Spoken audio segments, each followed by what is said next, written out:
This is a cover of Newsweek magazine in America from November of last year, and no, I don't put that up there because of my president, who I happen to adore.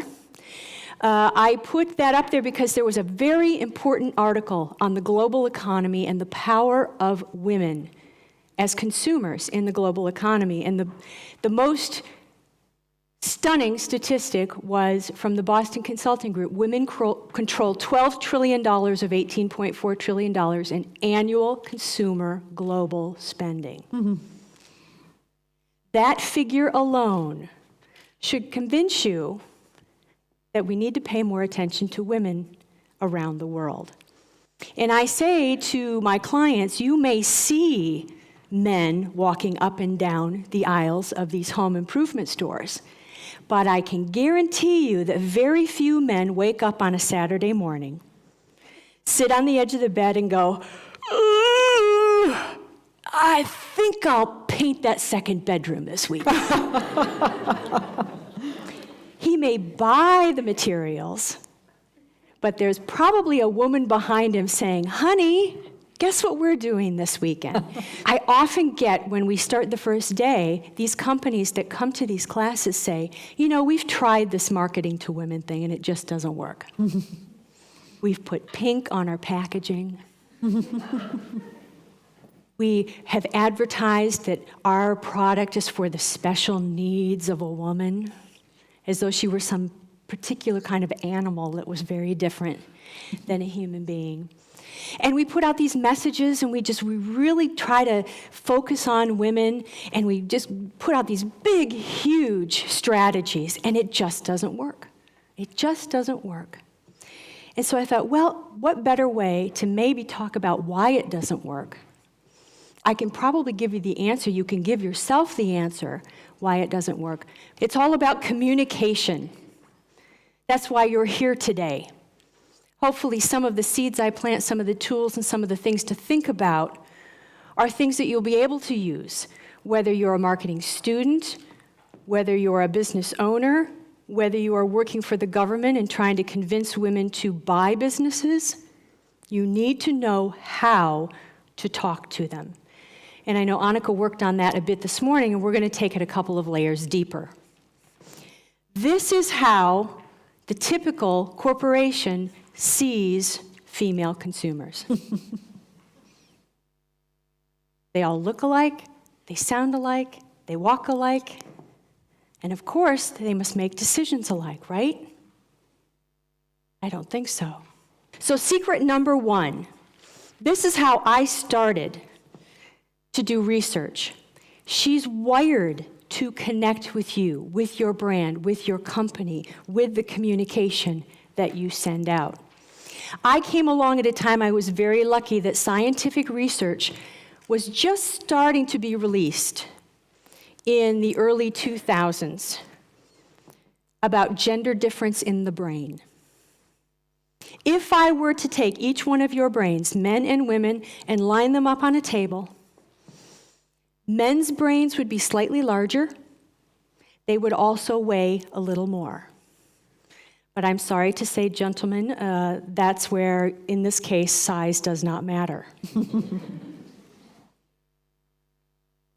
What we have to do is we have to look at the brain in two sides. So, how many of you have done any kind of brain study, any kind of reading about the brain? Good. Let me give you some basic information. The brain has two hemispheres to it, two separate sides. And this is the best illustration I have. The left side is the worker side. It focuses. It does many, many tasks. The left side of the brain is the home of science and math, logical, linear thinking, putting things in a line to figure things out. As far as language is concerned, it's the home of nouns. It is the place in the brain where I look around and I say boots, chair, light. That's the language function of the left side of the brain. The right side of the brain is the playful side of the brain. It's the home of imagination, the home of emotion. And study after study is showing this. I mean, science has gone back. We're going back to the 1700s here. All the way up to present day, they're finding new areas of the brain. But this is basic scientific fact. It's the home of bonding, relationships, connecting with other human beings is on this side of the brain. So that's the difference. Logical, linear, emotion, imagination, much more in terms of language skills. This is where foreign language skills often reside. So what's the difference between men and women when it comes to the brain? Well, between these two sides of the brain, there is a little bridge that runs between the two sides that connects them. And any brain scientist will tell you that a woman has 4 times the number of connections between the left side of the brain and the right side of the brain. In America, we call it women are great multitaskers. Does that make sense? That women can do 17 things at the same time. Paying the bills while they're making lunch for the kids, and they're mopping the floor with their foot, and they're doing all of these. That's because of that bridge that has all of these connections. It just makes women excellent multitaskers. We call it the executive brain. Makes them fertile as leaders, as managers, as organizers. Sometimes I think our biggest challenge is that women don't have enough confidence to think they can do that. And they were born to do that. So secret number 2, she has a different communication style. Well, Annika covered a bit of this today, so we'll sort of go through it quickly. Communication styles with men. Men tend to think in terms of hierarchy. Am I up or down in your estimation? Where women often say, how close are we on this when we're trying to make a decision? How close are we? Men tend to think, am I up or down compared to you? Survival of the fittest. Superiority or status is very, very important to the left brain dominant. And respect is extremely important in being right. And men will tell you, I mean, these come from surveys that men and women have taken. Communication style with women, then, is more egalitarian, all for one for all, equal, fairness. And nothing drives my husband crazier than when my girlfriends and I are standing in the kitchen trying to decide where to go eat dinner. Well, yeah, that's a good place, and how about this? Well, yeah, I could do that. Well, why don't we do that? Well, no, yeah, but then Sarah had a really good thing she said, and I bet that's a good place. And my husband is like, he wants to pull out a gun and go, you're going to McDonald's. The decision has been made.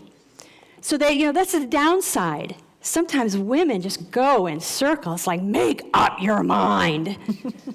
All for one for all, equality, fairness, trust.